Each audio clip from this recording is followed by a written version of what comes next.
الحمد لله نحمده ونستعينه ونستغفره ونؤمن به ونتوكل عليه ونعوذ بالله من شرور أنفسنا ومن سيئات أعمالنا من يهده الله فلا مضل له ومن يضلله فلا هادي له ونشهد أن لا إله إلا الله وحده لا شريك له ونشهد أن سيدنا وحبيبنا ومولانا محمدا عبده ورسوله صلى الله تعالى على خير خلقه محمد وآله وأصحابه أجمعين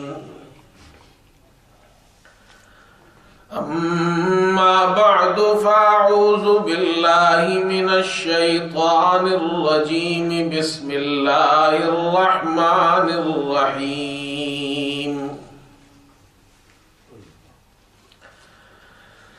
إنهم كانوا يسارعون في الخيرات ويدعوننا رغبا ورهبا وكانوا لنا خاشعين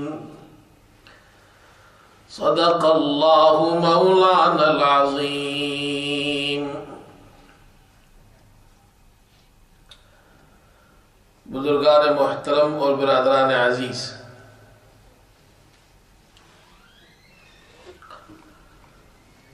سورہ انبیاء کی ایک آیت کریمہ کا یہ حصہ آپ کے سامنے پڑھا گیا ہے۔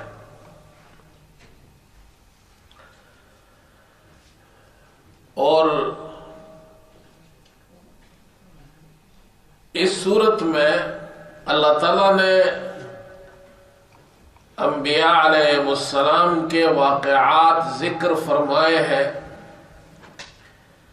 اور سورت کا نام سورہ انبیاء ہے۔ مختلف انبیاء علیہ السلام کے واقعات اس میں ذکر ہوئے ہیں، اور اس واقعات کے آخر میں اللہ تعالیٰ نے ان انبیاء علیہ السلام کے اوصاف مشترکہ کا ذکر فرمایا۔ انہم کانوا یسارعون فی الخیرات،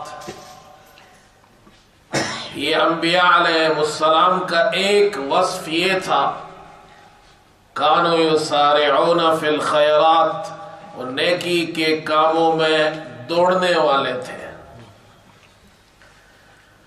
وَيَدْعُونَنَا رَغَبًا وَرَهَبًا، دوسرا وصف، وہ ہمیں توقع اور ڈر کے ساتھ پکارنے والے تھے۔ وَكَانُوا لَنَا خَاشِعِينَ، اور تیسرا وصف یہ بیان فرمایا کہ وہ ہمارے سامنے عاجزی کرنے والے تھے۔ اللہ تعالیٰ نے انبیاء کے جو واقعات ذکر فرمائے، ان کے بعد یہ تین اوصاف مشترکہ جو ان میں پائے جاتے تھے وہ ذکر فرمائے۔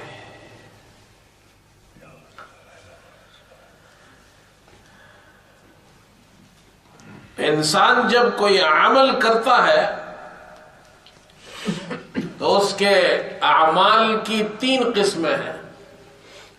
ایک عمل وہ ہے جو جوارح سے، بدن کے اعضاء سے کرتا ہے، ہاتھ پاؤں ہلانا پڑتا ہے اس میں۔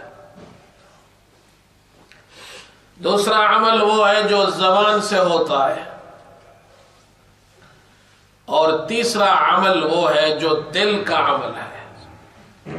اللہ تعالیٰ نے یہ تینوں اعمال اس آیت میں ذکر فرمائے، انہم کانوا یسارعون فی الخیرات۔ یہ پہلا عمل جو انسانی بدن کے اعضاء سے اس کا تعلق ہے، جوارح سے اس کا تعلق ہے، اللہ نے فرمایا ہمارے یہ انبیاء کانوا یسارعون فی الخیرات، نیکی کے کاموں میں دوڑنے والے تھے۔ دوسرا عمل جس کا تعلق زبان سے ہے، وَيَدْعُونَنَا رَغَبًا وَرَهَبًا، وہ توقع اور ڈر کے ساتھ ہمیں پکارنے والے تھے، اس کا تعلق زبان سے ہے۔ اور تیسرا عمل وَكَانُوا لَنَا خَاشِعِينَ، ہمارے سامنے عاجزی کرنے والے تھے، ان کے دل میں خشوع تھا۔ انبیاء علیہ السلام یہ اللہ کے وہ نیک ہستیاں اور بندے ہیں جو اعمال میں کامل ہوتے، کاملین ہوتے۔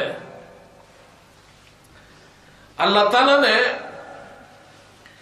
انبیاء علیہ السلام کے ذکر میں چند انبیاء کی دعاؤں کا ذکر کیا ہے، ان کی زبان کا عمل کہ وہ اللہ کو پکارتے تھے، مشکل حالات جب بھی آئے انبیاء نے ایک اللہ کو پکارا۔ اللہ تعالیٰ نے اس پر چند واقعات ذکر فرمائے۔ پہلا واقعہ حضرت نوح علیہ السلام کا ذکر فرمایا، وَنُوحًا إِذْ نَادَى مِن قَبْلُ فَاسْتَجَبْنَا لَهُ فَنَجَّيْنَاهُ وَأَهْلَهُ مِنَ الْكَرْبِ الْعَظِيمِ۔ اللہ فرماتے اس سے پہلے نوح نے ہمیں پکارا، ہم نے نوح کی دعا کو قبول کیا، نوح اور اس کی اہل کو اللہ فرماتے ہیں ہم نے بڑی مصیبت سے نجات دی۔ حضرت نوح علیہ السلام نے 950 سال تک اپنی قوم کو دعوت دی، 950 سال تک اللہ کی توحید کی طرف بلایا۔ وَلَقَدْ أَرْسَلْنَا نُوحًا إِلَىٰ قَوْمِهِ فَلَبِثَ فِيهِمْ أَلْفَ سَنَةٍ إِلَّا 50 عَامًا۔ اللہ فرماتے ہم نے نوح کو ان کی قوم کی طرف بھیجا اور وہ ان میں 950 سال تک رہے، اللہ کی توحید کی طرف بلایا۔ چند آدمی مسلمان ہوئے، ان پر ایمان لائے، اور یہ قوم مخالف۔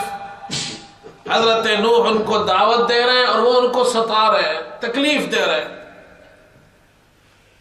جب 950 سال گزر گئے تو حضرت نوح علیہ السلام نے پھر اللہ سے دعا کی، اللہ اکبر، فدعا ربہ انی مغلوب فانتصر۔ اللہ فرماتے نوح نے اپنے رب کو پکارا، اے میرے رب میں بے بس ہو گیا ہوں، میری مدد فرما۔ تو اللہ تعالیٰ فرماتے ہم نے نوح کی دعا قبول کی، فدعا ربہ انی مغلوب فانتصر۔ نوح نے ہمیں پکارا، یہ اللہ ہمیں دعوت دے رہا ہے، یہ انبیاء کے واقعات سنا رہا ہے، اور تم پر تکلیف کا وقت آئے تم بھی اللہ کو پکارو۔ فدعا ربہ انی مغلوب فانتصر، اے میرے رب میں بے بس ہو گیا ہوں، میری مدد فرما۔ اللہ نے مدد کی، مدد کیسی کی؟ ففتحنا ابواب السماء بماء منہمر۔ اللہ فرماتے ہم نے کثیر پانی کے ساتھ، میہ کے ساتھ آسمان کے دروازے کھول دیے، اب طوفان شروع ہو گیا، آسمان سے اللہ نے دروازے کھول دیے، پانی برسنا شروع ہو گیا۔ 40 دن تک علماء لکھتے پانی برستا رہا۔ وَفَجَّرْنَا الْأَرْضَ عُيُونًا فَالْتَقَى الْمَاءُ عَلَىٰ أَمْرٍ قَدْ قُدِرَ۔ اللہ فرماتے ہم نے زمین میں چشمے بہا دیے، اور پانی جتنا اللہ نے مقدر میں لکھا تھا کہ اتنا جمع ہونا ہے، جتنا مقدر تھا اتنا پانی اللہ فرماتے اوپر سے آسمان سے نیچے چشموں سے پانی جمع ہو گیا. وَحَمَلْنَاهُ عَلَى ذَاتِ أَلْوَاحٍ وَدُسُرٍ. اللہ نے نوح کو حکم دیا تھا کشتی بنا، انہوں نے کشتی تیار رکھی تھی. اب اللہ نے فرمایا ہم نے نوح کو سوار کیا تختوں پر اور کیل والی کشتی پر. پہلا واقعہ اللہ نے حضرت نوح کا ذکر کیا. دوسرا واقعہ اللہ نے اس کے بعد ذکر فرمایا حضرت ایوب کا. ایوب علیہ السلام، اللہ تعالیٰ نے ان کو صحت بھی عطا فرمائی، مال بھی عطا فرمایا. ان کے پاس نوکر چاکر بھی تھے، ان کی اولاد بھی تھی، بیوی بھی تھی. اللہ کی طرف سے آزمائش آئی. وہ جو مویشیات جتنے جانور تھے وہ سب ہلاک ہو گئے، جو کھیت باغات تھے وہ سب بھی تباہ ہو گئے، اولاد نوکر سب کچھ ختم ہو گئے، ایک بیوی رہ گئی. ایوب علیہ السلام صبر کرتے رہے، صبر کرتے رہے. اللہ اکبر. اور پھر ایک موقع آیا، حضرت ایوب نے اللہ کو پکارا. اللہ اس واقعے کو ذکر فرماتا ہے، اتنی بیماری کی حالت ان پر گزری. پکارا کس کو؟ اللہ کو پکارا. وَأَيُّوبَ إِذْ نَادَى رَبَّهُ رَبِّ أَنِّي مَسَّنِيَ الضُّرُّ وَأَنْتَ أَرْحَمُ الرَّاحِمِينَ. اللہ فرماتے ہیں ایوب نے ہمیں پکارا، اے میرے رب تکلیف آ پڑی ہے مجھ پر، تو ہی سب سے زیادہ رحم کرنے والا ہے. رب انی مسنی الضر وانت ارحم الراحمین. فاستجبنا له فكشفنا ما به من ضر وآتيناه أهله ومثلهم معهم رحمة من عندنا. اللہ فرماتے ہیں ہم نے ان کی تکلیف دور کر دی، بیماری ختم ہو گئی. بیماری ختم ہوئی، اللہ تعالیٰ نے فرمایا بیماری ختم. میرا اللہ کتنا بڑا قادر ہے. بیماری ختم کرنے کا ارادہ فرمایا تو حضرت نوح سے فرمایا ارکض برجلک ھذا مغتسل بارد وشراب.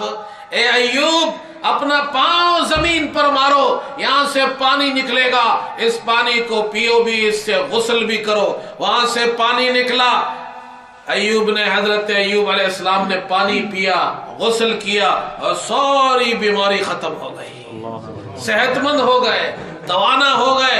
اللہ فرماتے ہم نے ان کو بھی شفا دی، ان کو صحت لوٹا دی، اولاد بھی ہم نے دی ان کو، اور جتنی تھی اس سے ڈبل عطا کی ہم نے. یہ اللہ واقعات سنا رہا ہے مجھے آپ کو. ایک اللہ کو پکارو. جب تم پر بیماری آئے تو اللہ کے سامنے جاؤ، گڑ گڑاؤ.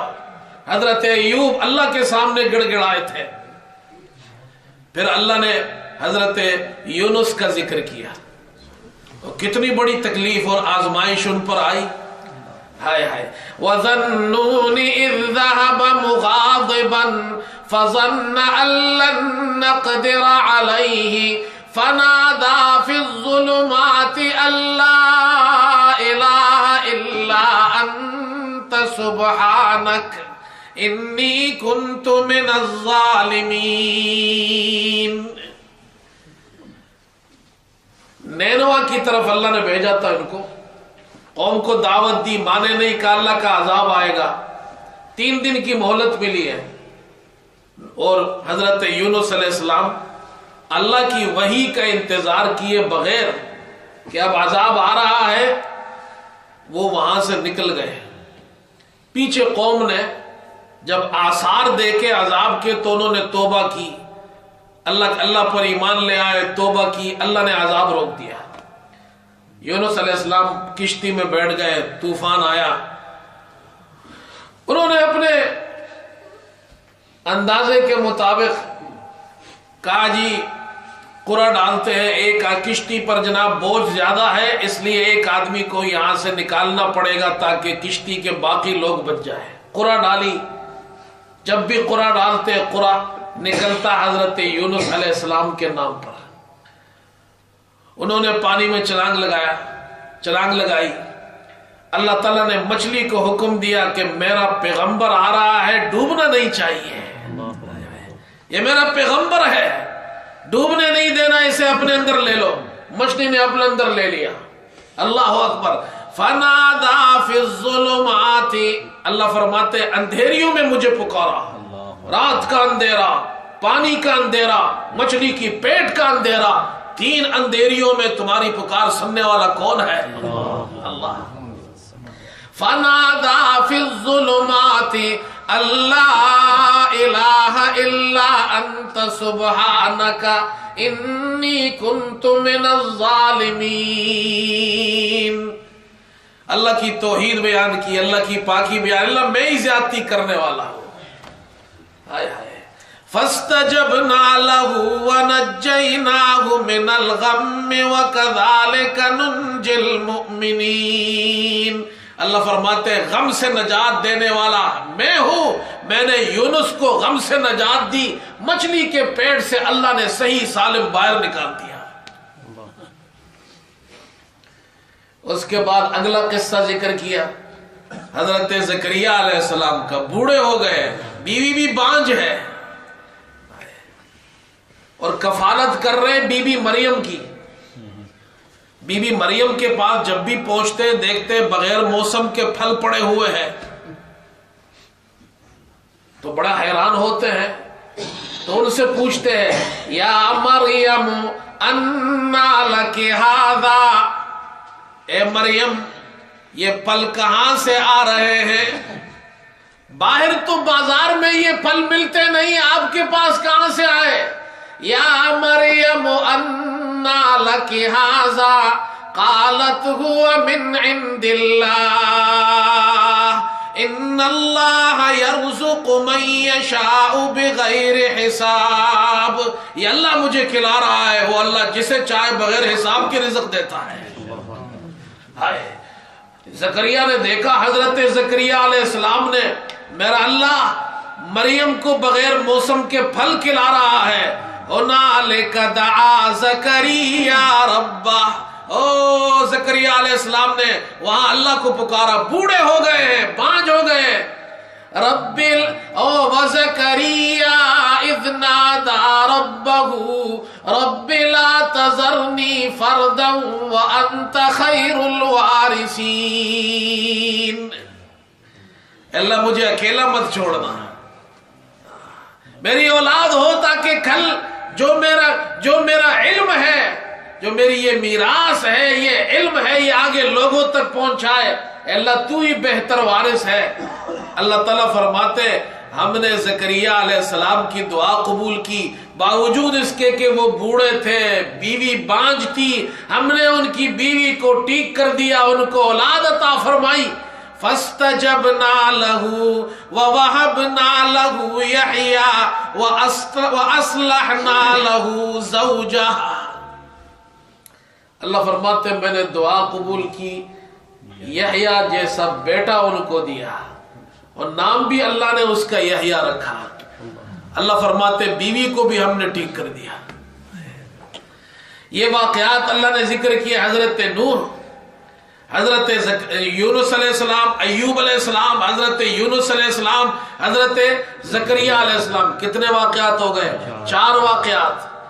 ربی پہلے حضرت نوح علیہ السلام کی دعا، فدعا ربہ انی مغلوب فانتصر، یہ پہلی دعا ہے۔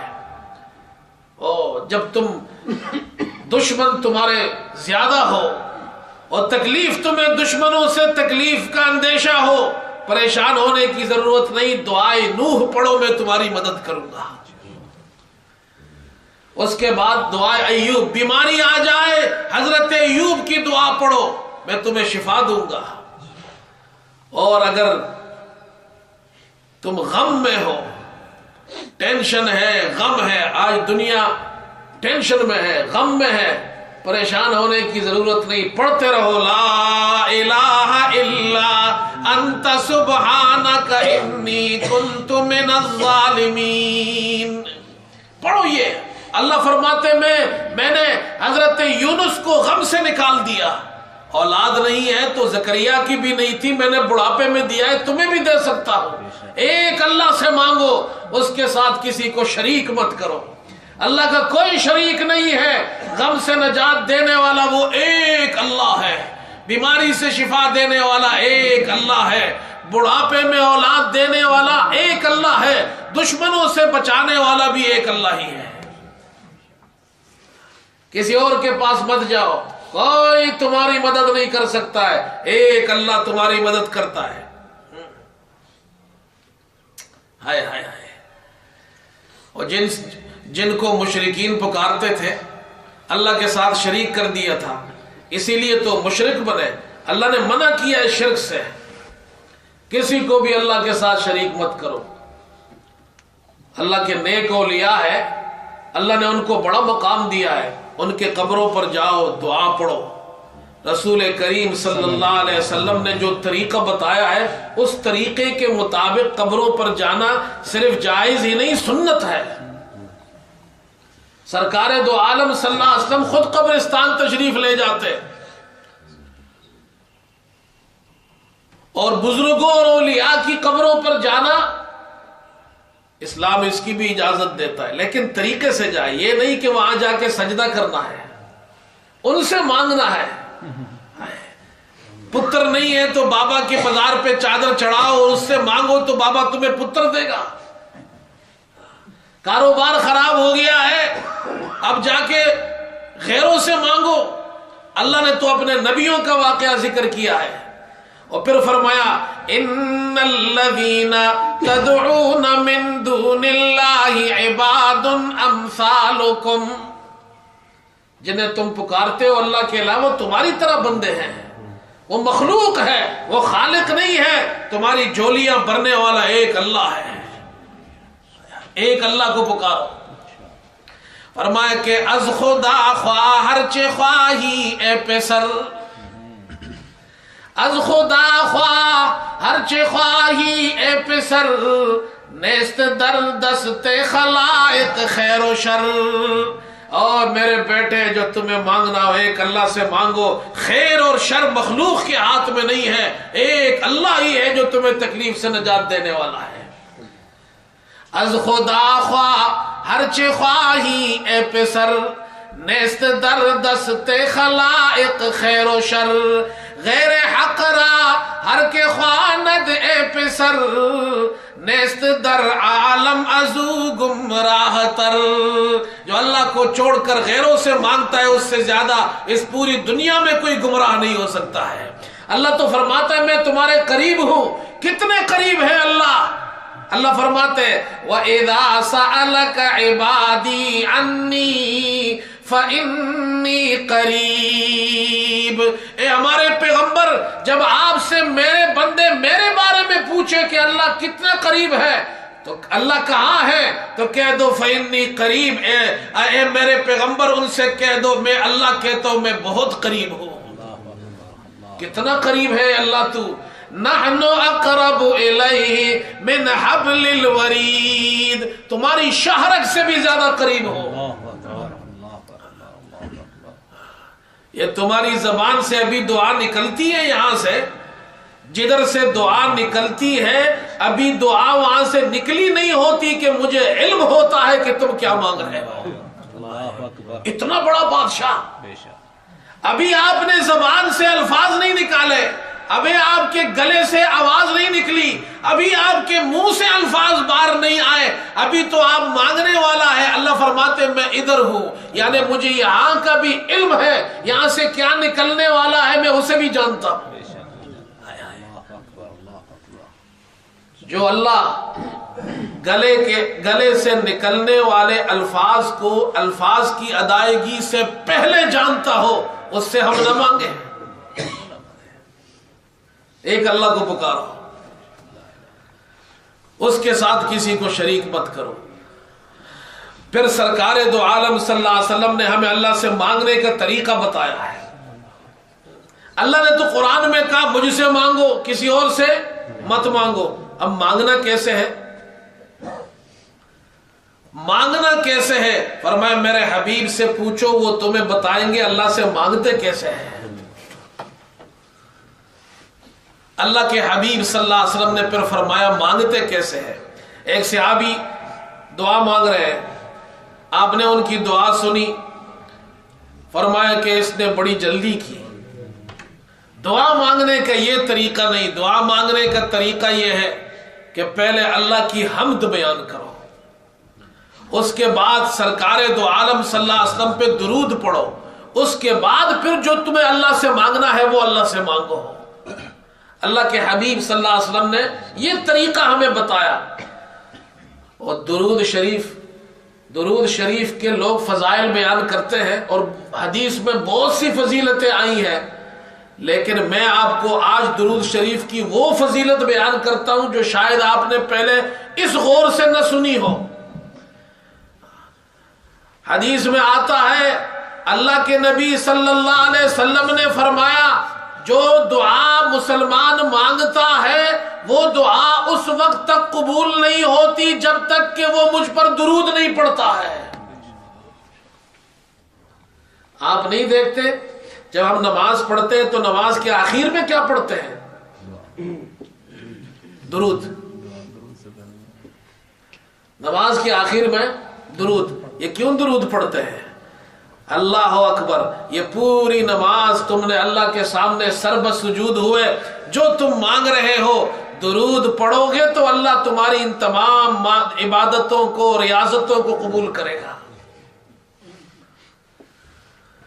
اس لیے علماء نے لکھا ہے دعا کا سنت طریقہ یہ ہے، پہلے اللہ کی حمد بیان کرو، اپنی زبان میں کرو، اللہ تو بہت بڑا ہے۔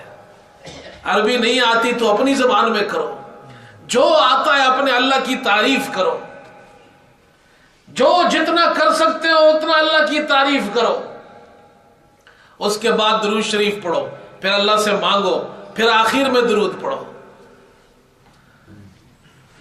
اور میرے دوستو دعا کے 3 آداب ہیں، 3 بڑے آداب ہیں، ان کی پابندی کریں۔ سرکار دو عالم صلی اللہ علیہ وسلم نے امت کو طریقہ سکھایا کہ دعا کیسے مانگتے ہیں۔ پہلا ادب یہ ہے اللہ کے سامنے جب مانگو تو دونوں ہاتھ اٹھا لیا کرو، یہ سینے تک تو کم از کم اٹھاؤ۔ ابو موسیٰ شریف فرماتے رضی اللہ تعالی عنہ رسول کریم صلی اللہ علیہ وسلم اور دعا مانگ رہے تھے، ثم رفع یدیہ، پھر آپ نے ہاتھوں کو اٹھایا۔ اللہ کا پیغمبر امام الانبیاء اللہ سے مانگ رہے ہیں، صحابہ دیکھ رہے ہیں، فرمایا ثم رفع یدیہ، پھر آپ نے ہاتھوں کو اٹھایا۔ کتنا اٹھایا؟ حتی رأیت بیاض ابطیہ، اٹھاتے گئے اٹھاتے گئے اٹھاتے گئے، اللہ کے دربار میں اتنا اٹھایا آپ نے ہاتھ۔ ابو موسیٰ کہتے ہیں میں نے آپ کے بغلوں کی سفیدی دیکھ لی۔ آج ہم سے ہاتھ نہیں اٹھتے ہیں اللہ کے سامنے، اور حضور تو اتنا اٹھا رہے ہیں کہ صحابہ آپ کے بغل کی سفیدی دیکھتے ہیں۔ ہائے ہائے، یہ طریقہ بتایا حضور نے، اللہ کے سامنے ہاتھ اٹھاؤ، ہاتھ اٹھا کر عاجزی سے مانگو، اللہ سے دعا مانگو۔ اور پھر ہائے ہائے، ابن عباس رضی اللہ عنہما فرماتے ہیں اذا سألتم اللہ فاسألوا اللہ ببطون اکفکم، جب تم اللہ سے مانگو تو اپنی ہتھیلیاں اوپر رکھو، ہتھیلیوں کے ذریعے اللہ سے مانگو۔ وَلَا تَسْأَلُوا اللَّهَ بِظُهُورِ أَكُفِّكُمْ، اللہ کو الٹے ہاتھ سے اس طرح مت مانگو، اس طرح نہیں مانگنا، اس طرح مانگنا ہے۔ یہ ہتھیلیاں اوپر کی جانب ہو، اس طرح مانگو دعا، یہ دوسرا ادب ہے۔ ہاتھوں کو اس طرح مانگو جیسے کوئی غریب فقیر وہ کسی سے بھیک مانگنے جاتا ہے تو اپنا برتن آگے کر دیتا ہے کہ اس میں کچھ دو، اللہ کے سامنے دونوں ہاتھ اس طرح کر کے اللہ سے مانگو، اے اللہ ہم تجھ سے بھیک مانگنے والے ہیں۔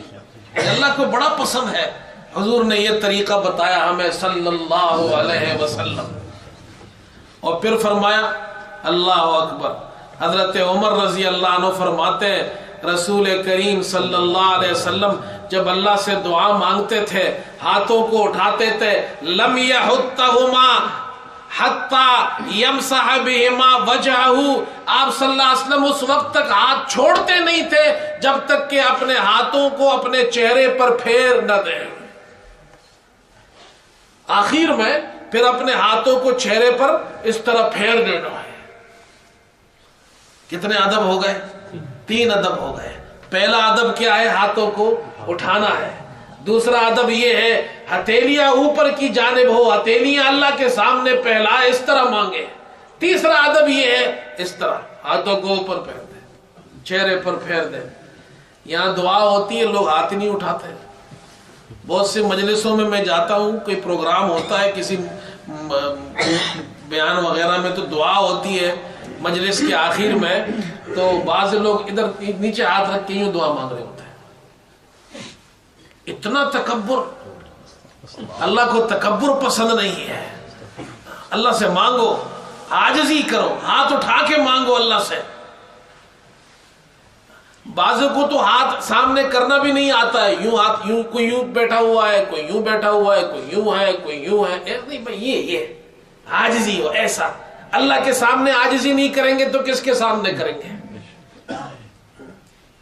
یہاں بھی ان تکبر اندر ہو, عاجزی کے ساتھ. کہتے ایک آدمی ہارون رشید کے دربار گیا, اسے کوئی بہت سخت ضرورت تھی, پریشان تھا. ہارون رشید کے دربار میں گیا کہ ہارون رشید سے کہوں گا میری مدد کرے. اس نے دیکھا ہارون رشید نماز پڑھ رہا ہے تو وہاں بیٹھ گیا. ہارون رشید نے نماز پڑھی. ہارون رشید صرف بادشاہ نہیں تھا, بہت بڑا عالم بھی تھا. بہت بڑا عالم تھا, قرآن کا علم تھا, حدیث کا علم تھا اس کے پاس, بہت بڑا عالم تھا.